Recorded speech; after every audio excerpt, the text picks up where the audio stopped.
نحمده ونستعينه ونستغفره ونعوذ بالله من شرور أنفسنا ومن سيئات أعمالنا من يهده الله فلا مضل له ومن يضلل فلا هادي له وأشهد أن لا إله إلا الله وحده لا شريك له وأشهد أن محمدا عبده ورسوله يا أيها الذين آمنوا اتقوا الله حق تقاته ولا تموتن إلا وأنتم مسلمون يا أيها الناس اتقوا ربكم الذي خلقكم من نفس واحدة وخلق منها زوجها وبث منهما رجالا كثيرا ونساء واتقوا الله الذي تساءلون به والأرحام إن الله كان عليكم رقيبا يا أيها الذين آمنوا اتقوا الله وقولوا قولا سديدا يصلح لكم أعمالكم ويغفر لكم ذنوبكم ومن يطع الله ورسوله فقد فاز فوزا عظيما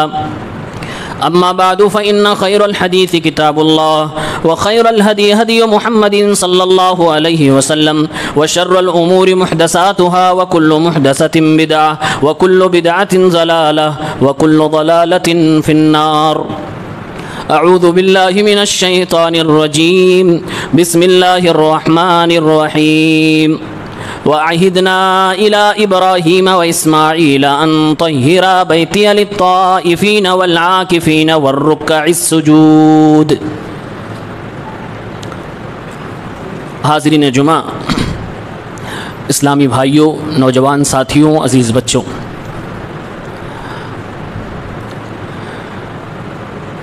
عید قرباں کی خوشیوں سے ابھی ہم محظوظ ہوئے ہیں۔ قرآن میں اللہ رب العالمین نے ابراہیم علیہ السلام کی اور اسماعیل علیہ السلام کی ایک ادا کا بیان کیا ہے۔ ان دونوں پیغمبروں نے اللہ رب العالمین کی یاد کے لیے اللہ کے لیے گھر کی تعمیر کی، ایک مسجد بنائی۔ اللہ نے ان کے مسجد بنانے کو اور مسجد کے لیے کام کرنے کو، اس ایکٹیویٹی اور ان کے اس عمل کو قرآن کی آیتوں میں پرویا ہے۔ فرمایا اللہ نے وَإِذْ يَرْفَعُ إِبْرَاهِيمُ الْقَوَاعِدَ مِنَ الْبَيْتِ وَإِسْمَاعِيلُ، یہ ایک منظر بیان کر رہا اللہ تعالیٰ کہ جب میرے پیغمبر ابراہیم علیہ السلام اور ان کے صاحبزادے حضرت اسماعیل علیہ السلام دونوں لوگ خانہ کعبہ کی بنیادوں کو اٹھا رہے تھے۔ ربنا تقبل منا انک انت السمیع العلیم، باپ اور بیٹے اللہ کے لیے گھر بناتے ہوئے دعا بھی کر رہے ہیں، اے اللہ تعالی ہماری زندگی تیری یاد میں کٹی، تیرے سامنے سر جھکانے میں کٹی، تیرے لیے عبادتیں کرنے میں کٹی، یہ گھر بھی تیری عبادت کے لیے بنائے جا رہے ہیں، اے اللہ ہماری نیکیوں کو تو قبول فرما لے، تو سننے والا اور جاننے والا ہے۔ یعنی سبق دیا جا رہا ہے کہ کوئی بھی نیکی ہو، اس نیکی کے بعد اس کی قبولیت کی دعا ہونی چاہیے۔ خاص طور سے اگر اللہ کے لیے کوئی گھر ہم بنا رہے ہیں، مسجد کی تعمیر ہم کر رہے ہیں، اس میں ہم مدد کر رہے ہیں، تو اس میں فخر و مباحات نہیں ہونا چاہیے، اس میں ریاکاری اور دکھاوا نہیں ہونا چاہیے، اس میں خالص اللہ کے لیے کیا گیا عمل و جذبہ ہونا چاہیے۔ آج ہماری حالت کیا ہے؟ ہماری مسجد ان کی مسجد، میری مسجد کا منارہ ان کی مسجد کا منارہ، ہمارے مسجد کی یہ فیسلٹیز، ان کی مسجد کی یہ فیسلٹیز، یہ ساری چیزیں آج بدقسمتی سے مسلمانوں میں رائج ہے۔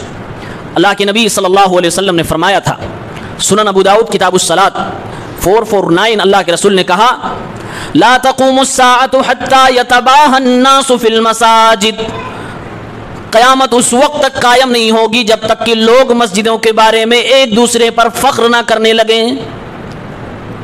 لوگ مسجدوں کی بناوٹ پہ فخر کریں گے، لوگ مسجدوں کی عمارت پہ فخر کریں گے، اس کی فیسلٹیز پہ فخر کریں گے، لوگ مسجدوں میں دیے گئے چندے پر فخر کریں گے، لوگ مسجدوں کی آپسی اور اس کی ظاہری ساخت پر فخر کریں گے، لوگ مسجدوں میں بیٹھ کر آپسی برادریوں کے بڑپن کو بیان کریں گے، لوگ مسجدوں کو عبادت خانہ کے بجائے غرور خانہ بنا لیں گے، وہاں پر اپنے گھمنڈ اور اپنے برتری کی بات کرنے لگیں گے۔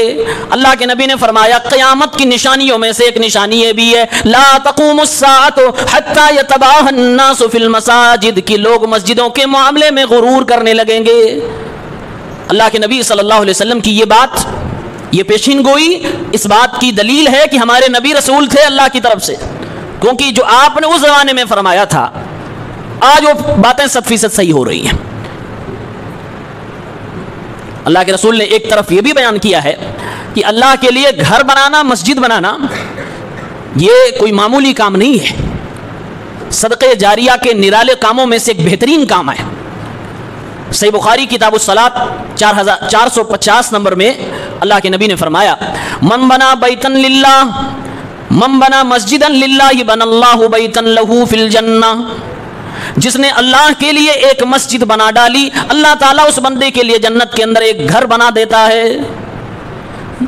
یہ ثواب کوئی معمولی ثواب نہیں، انسان جنت میں جانے کے لیے پریشان، جنتی اعمال کر کر کے پریشان ہے، یہاں جنت میں جانا اور داخلہ پا جانا ہی صرف نہیں بلکہ اللہ کے نبی فرما رہے ہیں بن اللہ لہ بیتن فی الجنہ، اگر وہ مسجد خالص نیت سے بنائی گئی ہے، بغیر کسی ریاکاری، بغیر کسی دکھاوا کے بنائی گئی ہے، اللہ رب العالمین کی عبادت کے لیے بنائی گئی ہے، ہمارے نبی صلی اللہ علیہ وسلم کے مشن کو آگے بڑھانے کے لیے بنائی گئی ہے، تو اللہ رب العالمین بنانے والے کے لیے جنت میں ایک گھر بنا دے گا۔ جنت کے اندر داخلہ پہلے سے کنفرم ہے، تب تو آپ کے لیے گھر وہاں ریزرو ہوگا۔ ابراہیم علیہ السلام نے دعا فرمائی ربنا وجعلنا مسلمین لک ومن ذریتنا امۃ مسلمۃ لک، اے اللہ باپ اور بیٹے مل کر تیرے لیے گھر بنا رہے ہیں، اے اللہ پوری زندگی باپ اور بیٹے کو اپنا وفادار اور فرمانبردار بنا کے رکھنا، اے اللہ ہماری نسل کو بھی اپنا فرمانبردار بنا کے رکھنا، وَأَرِنَا مَنَاسِكَنَا وَتُبْ عَلَيْنَا إِنَّكَ أَنْتَ التَّوَّابُ الرَّحِيمُ۔ اے اللہ مسجد تو بنا ڈالی، اے اللہ عبادت خانہ تو بنا ڈالا، اب اس عبادت خانے میں عبادت تیری کی جانی ہے، اے رب العالمین عبادت کرنے کا طریقہ بھی ہمیں سکھا دینا، وَأَرِنَا مَنَاسِكَنَا، اے اللہ اپنی عبادت کا طریقہ تو ہمیں دکھلا دینا، سکھا دینا۔ اے اللہ اتنی ساری نیکیاں کرنے کے بعد غلطیاں بھی ہو سکتی ہیں، گناہ بھی ہو سکتے ہیں، وَتُبْ عَلَيْنَا گناہوں کی معافی تجھ سے چاہتے ہیں کیونکہ تو معاف کرنے والا ہے، تو رحم کرنے والا ہے۔ گھر بنایا اللہ کی عبادت کے لیے، اس کے بعد اپنے لیے دعا فرما رہے ہیں کہ پوری زندگی فرما بردار بنا کے رکھنا، پھر اپنی جنریشن اور نسل کے لیے دعا فرما رہے ہیں کہ اللہ رب العالمین ہماری آنے والی نسل کو بھی اپنا فرما بردار بنا دینا۔ پھر اس کے بعد کریں اللہ مسجد صرف بنا لینے سے انسان عابد و زاہد نہیں ہو جاتا، اس کو عبادت کا طریقہ بھی آنا چاہیے، تو اس کے لیے بھی دعا کر رہے ہیں اللہ عبادت کا طریقہ بھی سکھا دینا، غلطیاں بھی ہو جائیں گی معافی مانگوں گا اللہ معاف بھی کر دینا۔ پھر اگلی دعا فرما رہے ہیں ایک نبی بڑا دور اندیش ہوتا ہے، بہت دور کی چیزیں سوچ کر اللہ تعالیٰ سے دعائیں کرتا سوال کرتا ہے۔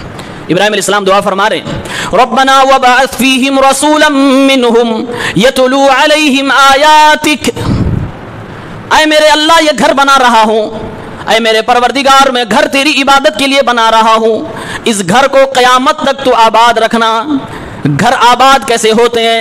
اللہ کا گھر مسجد آباد کیسے ہوتی ہیں؟ جب اس مسجد کا کوئی مستقل امام ہو، اس مسجد کی دیکھ ریکھ کرنے والے نمازی ہو، اس مسجد کو عبادتوں سے آباد کرنے والے لوگ ہوں۔ ابراہیم علیہ السلام دعا فرما رہے ہیں اے اللہ میری نسل میں سے، میری اولاد میں سے اس مسجد کے لیے، اس گھر کے لیے تو کسی کو اپنا رسول بنا کر بھیج دینا جو تیرے قرآن کی آیتوں کو پڑھ کر انہیں سنائے گا، اے اللہ جو ان کو گناہوں سے نکال کرنے کی دنیا میں لے جائے گا، اے اللہ جو ان کو حکمت و دانائی کی باتیں بتائے گا، اے اللہ رب العالمین تو ہر چیز پر طاقت رکھتا ہے، تیرے لیے کوئی چیز انہونی نہیں۔ ابراہیم علیہ السلام نے گویا کہ مسجد بنانے کے ساتھ ساتھ اپنی اور اپنے جنریشن کے نیک ہونے کی دعا کی، اور عبادت کا طریقہ سیکھنے کی دعا کی، اور اللہ سے یہ بھی مانگ رہے اللہ میری ہی اولاد میں سے کسی کو رسول بنا دینا، اس مسجد کا امام بنا دینا۔ ایک طرف ابراہیم علیہ السلام کا یہ عمل اپنے سامنے رکھیں اور آج کی دنیا کے لوگوں کی حالات دیکھیں جو مسجدوں کے مالک ہیں، بڑی معذرت کے ساتھ آج مسجد کے متولی حضرات مسجد تو بنا ڈالی، سب لوگوں نے مل کر مسجد بنا لیا، عبادت خانے تیار ہیں، لیکن شاید ہی دنیا کے اندر کوئی ایسا متولی ہے جو اپنے بچے کو امام بنانا چاہتا ہو۔ نہیں بنانا چاہتے. ابراہیم علیہ السلام خود دعا فرما رہے اللہ میری جنریشن میں سے ایک رسول بھیج دینا. اور خود ہمارے نبی جب نبی بن گئے تو آپ فرماتے تھے انا دعوت ابی ابراہیم، میں وہ ابراہیم علیہ السلام کی دعا ہوں جو انہوں نے مانگی تھی، انہی کی نسل میں اللہ نے مجھے رسول بنایا ہے. مسجدیں آباد کرنا بہت ضروری ہے، اور مسجدوں کو صاف رکھنا بھی یہ ابراہیم علیہ السلام اسماعیل علیہ السلام کا مشن تھا. اللہ نے کہا قرآن کریم میں وَعَهِدْنَا إِلَىٰ إِبْرَاهِيمَ وَإِسْمَاعِيلَ، ہم نے ابراہیم اور اسماعیل جن لوگوں نے مسجد بنائی تھی ان دونوں سے وعدہ لے لیا ان طہرا بیتی للطائفین، کہ میرے اس گھر کو، میری اس مسجد کو پاک رکھنا ان لوگوں کے لیے جو طواف کرنے والے ہیں، والعاکفین جو مسجدوں میں اعتکاف بیٹھنے والے ہیں، والرکع السجود جو رکوع کرنے والے ہیں، جو سجدہ کرنے والے ہیں. یعنی کہ اے مسجد بنانے والوں، مسجد بنا کے چھوڑ دینا یہ کمال کی بات نہیں، مسجد بنانے کے بعد اس کی صفائی، اس کی دیکھ ریکھ مکمل ذمہ داری کا حق ادا کرنا یہ تمہارا کام ہے. مسجدیں دو طریقے سے صاف کی جاتی ہیں، اس کی صفائی دو انداز میں ہونی چاہیے. سب سے پہلی صفائی مسجد کی یہ ہے کہ مسجدوں کو عقیدے کے اعتبار سے صاف رکھا جائے. مسجد بنائی گئی اللہ کی عبادت کے لیے. قرآن کریم سورہ جن کی آیت نمبر 18 میں اللہ نے فرمایا وَأَنَّ الْمَسَاجِدَ لِلَّهِ فَلَا تَدْعُوا مَعَ اللَّهِ أَحَدًا. دنیا کے کونے کونے میں جو مسجدیں اللہ کے لیے بنائی جاتی ہیں، یقیناً وہ مسجدیں اللہ کے لیے سجدہ گاہ ہیں، اللہ کے لیے بنائی گئی ہیں. فَلَا تَدْعُوا مَعَ اللَّهِ أَحَدًا، تو اللہ کے کسی گھر میں، اللہ کی کسی مسجد میں اللہ کے علاوہ، اللہ کے ساتھ میں کسی اور کو نہ پکارا کرو. یہ اللہ کا حکم ہے کہ گھر تم نے میرے لیے بنایا، میری عبادت خانہ ہے، میرے لیے سجدہ گاہ ہے، اور میری مسجد میں تمہاری یہ ہمت و جرت ہے کہ تم آتے ہو اور غیر اللہ کو شریک کرتے ہو، اس کو بلاتے ہو، اس سے دعائیں مانگتے ہو. تو سب سے ضروری چیز ہے کہ مسجد کو شرک سے پاک کیا جائے. مسجد کے متولیان کو، مسجد کے ذمہ داروں کو، غیور مسلمانوں کو اس بات پر بیٹھ کے غور کرنا چاہیے کہ ہماری مسجد میں سب سے پہلے یہ کام ہونا چاہیے، ہماری مسجد کے اندر شرک کا کوئی دھندا نہیں چل سکتا، ہماری مسجد سے شرک اور بدعت کا پرچار نہیں ہو سکتا. شرک و بدعت کے قطع قلاقمہ کے لیے ہماری مسجد سے کام ہوگا. ہماری مسجد کے مصلی یہ بڑے ہی حساس منصب اور عہدے ہیں، اس پر کسی بدعتی کو نہ براجمان ہونے دیجیے، اس پر کسی مشرک کو، شرک میں مبتلا شخص کو کبھی کھڑا نہ ہونے دیجیے. یہ ذمہ داری ہے، یہ مسجد کی صفائی سے ریلیٹڈ بات ہے، اور یہ باطنی صفائی ہے جو انسان کو جلدی دکھائی نہیں دیتی ہے. اس پر ڈیپینڈ ہے لوگوں کی نمازیں، اس پر منحصر ہے لوگوں کی عبادت کی مقبولیت اور قبولیت. آج حالات یہ ہیں کہ مسجدوں کا امام خود شرک میں ڈوبا ہوا ہے، خود لوگوں کے اندر اندھ وشواس پیدا کر رہا ہے، خود لوگوں کی بہو بیٹیوں کے اوپر ہاتھ ڈال رہا ہے دعا تعویذ کے نام پر، خود لوگوں کے گھروں میں ڈاکے ڈال رہا ہے کھانے کے نام پر، الگ الگ قسم قسم کی بدعتوں کے نام پر. عقیدہ اس کا صحیح نہیں، بدعت و خرافات میں لپٹی ہوئی اس کی زندگی ہے، اور اس کے باوجود ہماری مسجد کا امام ہے. یہ مسجد کی صفائی نہیں ہے. اللہ تعالیٰ نے وعدہ لیا کیا ابراہیم اسماعیل آپ کا کام ہے مسجد صاف بھی ہونی چاہیے، تاکہ مسجد میں آنے والے لوگ اس مسجد سے صدائے توحید کو لے کر جائیں، اس مسجد سے عقیدہ توحید کو لے کر جائیں، رسول اللہ صلی اللہ علیہ وسلم سے سچی محبت کو لے کر جائیں. مسجد میں آنے کے بعد اگر شرک کی ملاوٹ لے کر چلا گیا، رسول اللہ صلی اللہ علیہ وسلم کی سنت سے بغاوت لے کر چلا گیا، پھر مسجد بننے کا مقصد ہی فوت ہو گیا. اس نقطے پہ اگر غور کیا جائے تو بات بڑی سخت ہے. ہمارے نبی نے فرمایا تھا اللہ کی لعنت ہو یہودیوں نصرانیوں پر جنہوں نے اپنے نبیوں کی قبروں کو مسجد بنایا. ہمارے نبی نے یہ بھی فرمایا تھا کہ پرانے زمانے میں جو لوگ کنیسہ بناتے تھے، جب ان میں کوئی نیک انسان مر جاتا تھا اسی کی قبر کے ارد گرد مسجد بنا لیتے اور قبر کو مسجد میں داخل کر لیتے، بعد میں اس کی تصویریں بھی مسجد میں لگا لیتے. فرمایا اولئک شرار الخلق، یہ اللہ کی بدترین مخلوق ہے جو یہ کام کرتی ہے. ایسی مسجد جس کے اندر قبر ہو، چاہے آگے چاہے پیچھے، چاہے دائیں چاہے بائیں، اس میں نماز جائز نہیں ہے. کئی بار یہ سوال آپ کسی شہر میں مجھ سے پوچھا گیا ہے. شہر کے تمام اکابرین علماء کو اس مسئلے پہ غور کرنا چاہیے، سوچنا چاہیے فائدہ کیا ہمارا اس سے ہے. ہمارے نبی صلی اللہ علیہ وسلم تو فرماتے ہیں انسان اپنے گھروں میں بھی قبر نہ بنائے. لا تجعلوا بیوتکم مقابرا، اپنے گھروں کو قبرستان نہ بناؤ، گھروں کے اندر قرآن پڑھا کرو تاکہ گھر قبرستان نہ بن جائے. یعنی کہ جہاں قرآن پڑھا جائے گا وہ قبرستان نہیں ہوگی، اور جہاں قبر ہوگی وہاں پر گھر نہیں ہوگا. آج حالات تو یہ کہ لوگوں نے اپنے گھروں میں قبر بنا رکھا ہے. نہ ہمارے گھر پاک، نہ ہماری مسجدیں ان چیزوں سے پاک ہیں. اور اللہ گواہ ہے ہم نہ کسی زندہ انسان کے احترام کے خلاف ہیں اور نہ کسی مردہ انسان کے احترام کے خلاف ہیں، بلکہ ہم تو اللہ کے نبی کی حدیث پڑھے ہوئے اللہ کے نبی صلی اللہ علیہ وسلم نے فرمایا لا تسبوا الاموات، کسی مردہ انسان کو برا بھلا نہ کہو، کسی مردہ انسان کو گالیاں نہ دیا کرو، اس کی برائیوں کو لوگوں کے سامنے اجاگر نہ کیا کرو. فإنهم قد افضوا الى ما اتوا، انہوں نے جو زندگی میں کیا وہ تو پا ہی رہے ہوں گے، تمہیں ان کے اوپر زبان چلانے کی ضرورت نہیں. ہم ہر انسان جو دنیا سے جا چکا ہے اس کے احترام کے قائل ہیں، لیکن ہم اللہ رب العالمین کی عبادت میں کسی بھی طرح کی شرک کو برداشت کرنے کے قائل نہیں. اب اگر کوئی اس کا یہ مطلب سمجھے کہ ہم بے حرمتی کرتے ہیں کسی ولی کسی قبر کی، تو یہ اس کی اپنی سمجھ ہے، یہ بے حرمتی نہیں ہے.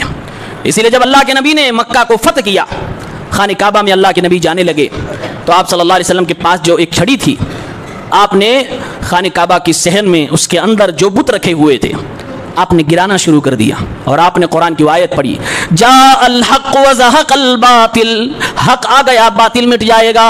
ان الباطل کان زہوقا، باطل کو مٹنا ہی ہے، آج نہیں تو کل مٹے گا. پیارے نبی یہ آیت پڑھتے جاتے تھے اور بتوں کو اپنی چھڑی سے گراتے جاتے تھے. یعنی اللہ تعالیٰ نے جو ابراہیم علیہ السلام سے اسماعیل علیہ السلام سے وعدہ لے رکھا تھا کہ میرے گھر کو پاک کرنا، میرے نبی نے سب سے پہلے اللہ کے گھر کو شرک سے پاک کیا، بت پرستی سے پاک کیا. یہ ایک الگ موضوع ہے کہ جس مسجد کے اندر قبر ہے یا جس قبر کے اوپر مسجد بنا لی گئی ہے اس پر تفصیل سے دلائل کیا ہے، کبھی انشاءاللہ اس پر رکھیں گے. لیکن اتنی سی بات ہے کہ مسجد کو باطنی طور سے پاک رکھنے کا یہ طریقہ ہے کہ کسی بھی طرح کے شرک کا شائبہ آپ کی مسجد میں نہیں ہونا چاہیے، مسجد پاک ہونی چاہیے. اور ویسے مسجد کی ظاہری صفائی پہ تو الحمدللہ مسلمان آج بھی اس پر قدر غنیمت ہیں. ہمارے نبی نے فرمایا اس زمانے میں جب مسجدیں فرش والی نہیں ہوتی تھی، نماز کی حالت میں کبھی کبھی کسی کو تھوکنے کی ضرورت پڑ جاتی تھی. اللہ کے رسول صلی اللہ علیہ وسلم نے فرمایا البصاق فی المسجد خطیئہ، مسجد کے اندر تھوک دینا ایک غلطی ہے، وکفارتها دفنها، اور اس غلطی کا ازالہ ہے کہ اس مسجد میں اسی تھوک کو دفن کر دو جہاں تم نے تھوکا ہے. یعنی تھوک دیا تو اس کو صاف کرو. صاف کیسے ہوگا؟ فرش والی مسجد نہیں ہے، اسی میں مٹی میں اپنے پیر سے یا ہاتھ سے اس کو دفن کر دو. تھوکنا غلطی ہے مسجد کے اندر. اللہ کے نبی صلی اللہ علیہ وسلم نے یہاں تک ارشاد فرمایا من اکل من هذه الشجرة یعنی الثوم فلا يقربن مسجدنا، جو انسان لہسن کھا کے آئے وہ میری مسجد کے قریب نہ آئے. یہ مسجد کی صفائی ستھرائی اور پاکی کے حوالے سے. حضرت عائشہ کہتی ہیں اللہ کے نبی نے حکم دیا تھا کہ مسجدوں کو محلوں میں بنایا جائے، سنسان جگہ پہ نہ بنایا جائے جہاں کوئی نمازی ہی نہ ہو. محلوں میں مسجدوں کو آبادیوں میں بنایا جائے. وَأَن تُنَزَّفَ وَتُطَيَّبَ، اور مسجدوں کو پاک صاف رکھا جائے، اسے خوشبوؤں سے معطر کیا جائے. آج مسلمانوں کی بستیوں کی حالت یہ ہے، آبادی تو لاکھوں میں کروڑوں میں جائے گی، لیکن مسجد کے اندر آ کر اگر ہم مسلمانوں کی آبادی گننے لگو تو سینکڑا بھی نہیں پار ہوگا. مسلمانوں کے محلے تو ہیں لیکن مسجدوں میں نہیں ہیں. مسجدوں میں لوگوں کو آنے کی توفیق نہیں مل پا رہی ہے. محلوں میں بنائی جائے. مقصد کیا تھا؟ مقصد یہی تھا کہ جہاں آبادی ہوگی وہاں مسجد بنے گی تو مسجد آباد رہے گی. آج مسجد آباد نہیں ہے.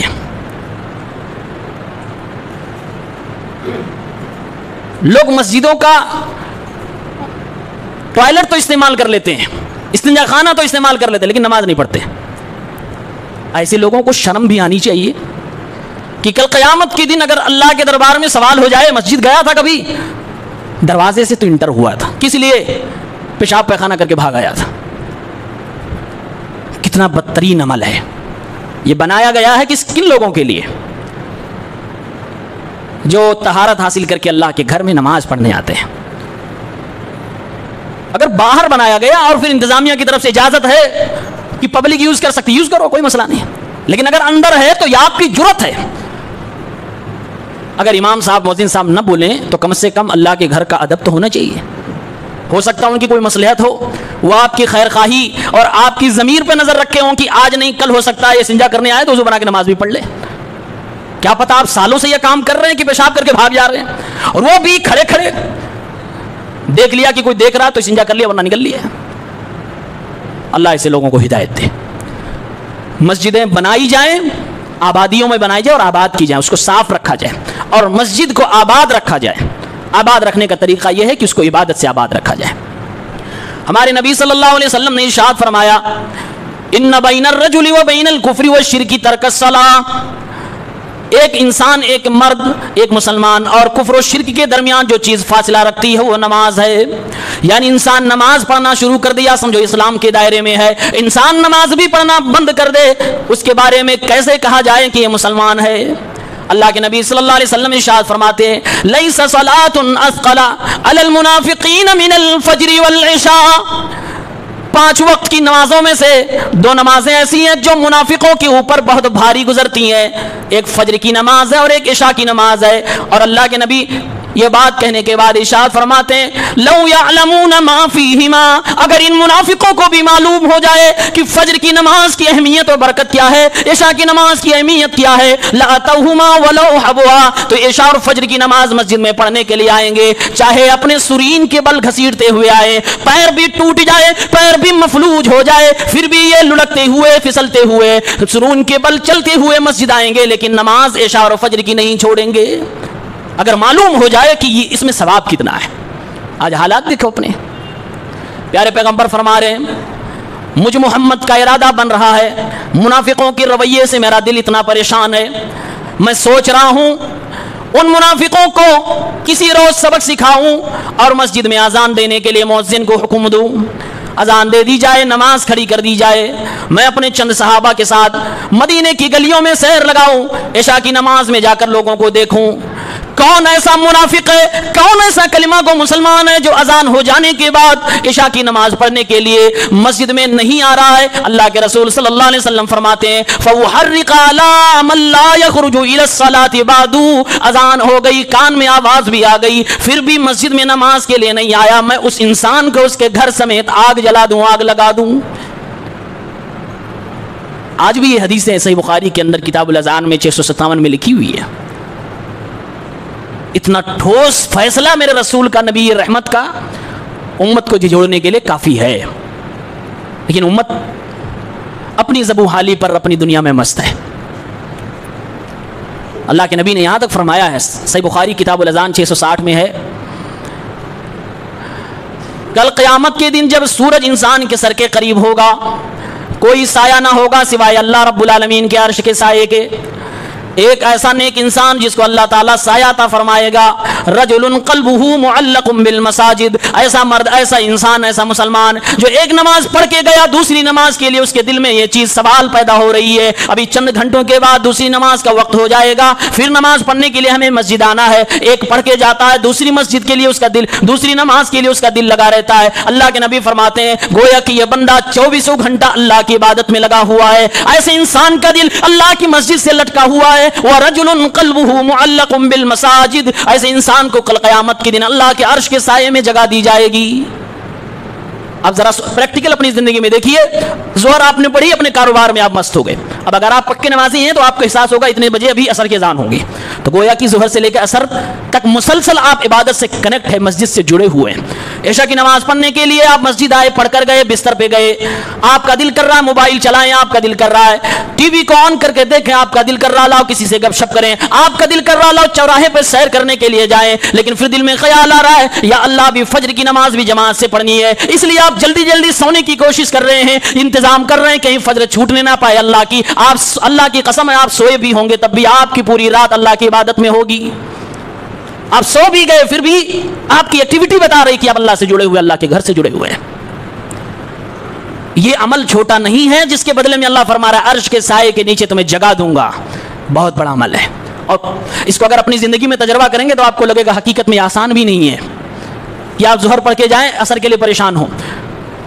عصر کی نماز کے حوالے سے ہمارے نبی نے فرمایا، صحیح بخاری کتاب مواقیت الصلاۃ 553 میں روایت ہے، من ترک صلاۃ العصر فقد حبط عملہ، عصر کی نماز جس نے جان بوجھ کے چھوڑ دی اس کے سارے اعمال برباد ہو گئے.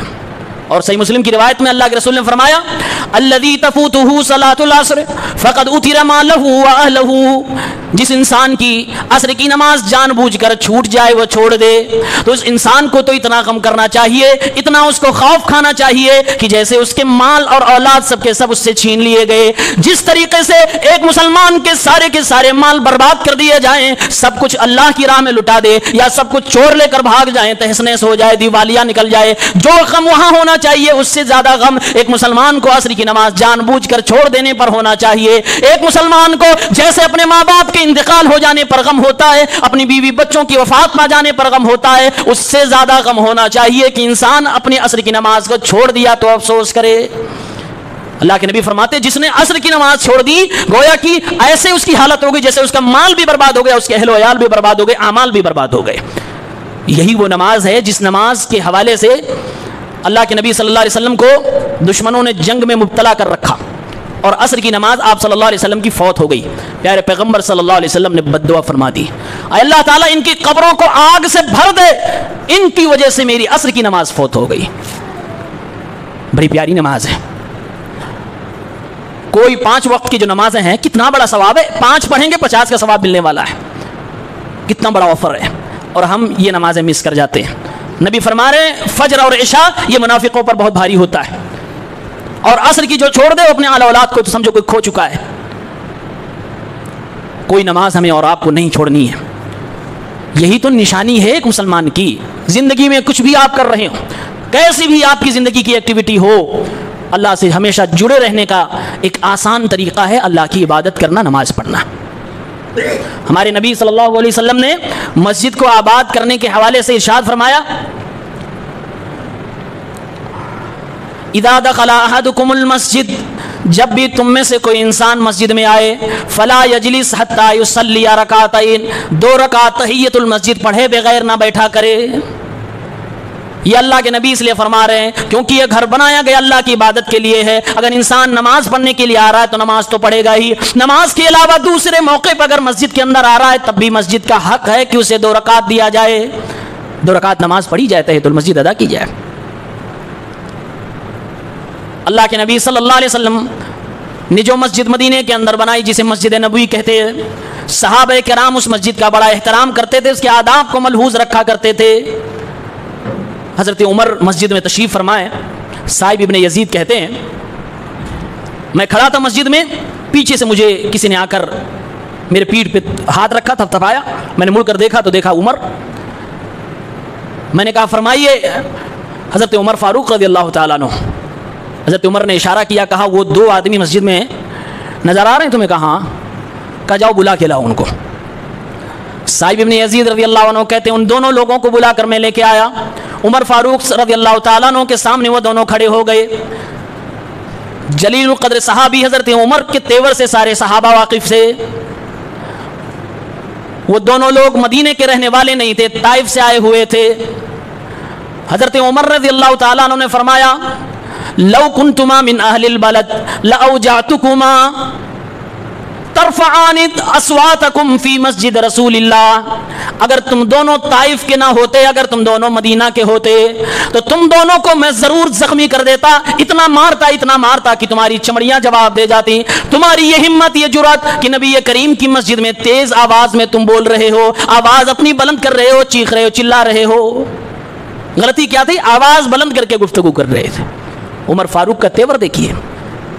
کہا تم طائف کے ہو، شاید تمہیں معلوم نہیں ہے اس مسجد کے ادب، اس لیے تمہیں چھوڑ رہا ہوں. اگر یہاں کے ہوتے، یعنی اگر تمہیں اس کا پہلے سے علم ہوتا کہ مسجد کا احترام اور ادب کیا ہے تو میں آج ضرور تم پر کوڑے برساتا، تمہیں آج میں کچھ نہ کچھ تو کر ہی دیتا.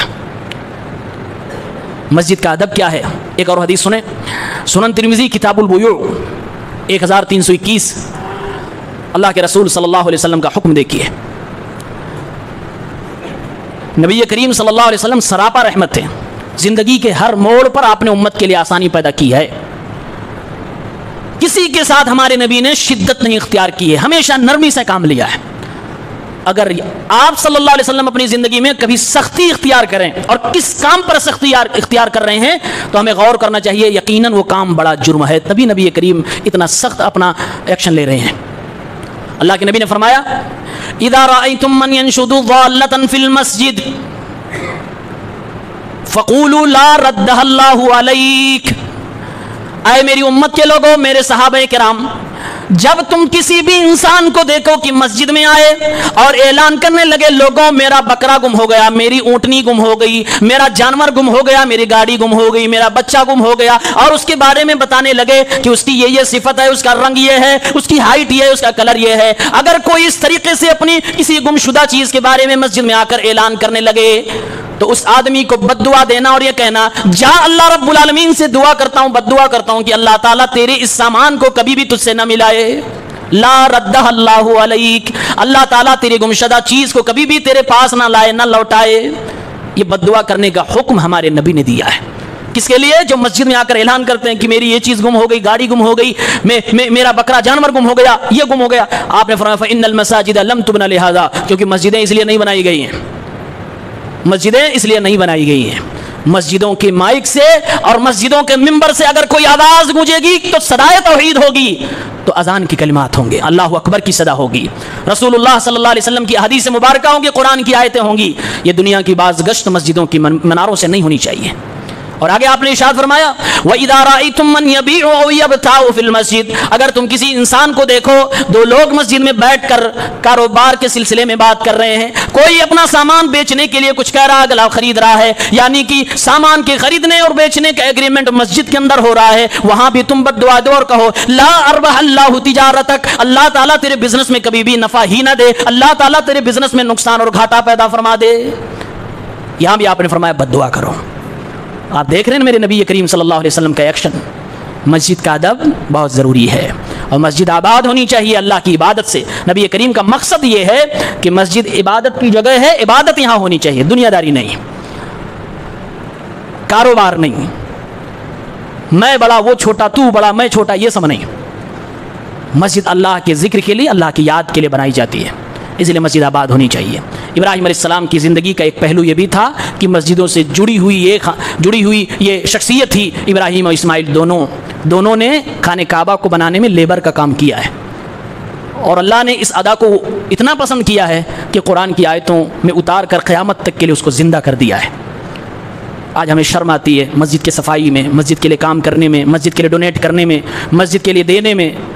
آج ہم اس کو ہلکے میں لیتے ہیں، بھول جاتے ہیں کہ نبیوں کی یہ سنت رہی ہے، نبیوں کا عمل رہا ہے.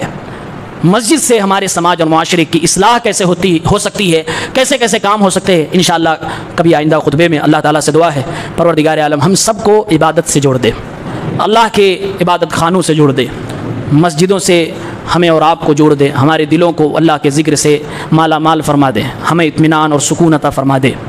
اللہ عز و جل ہماری زندگیوں کے اندر عبادت کے نور کو بکھیر دے. آمین یا رب العالمین.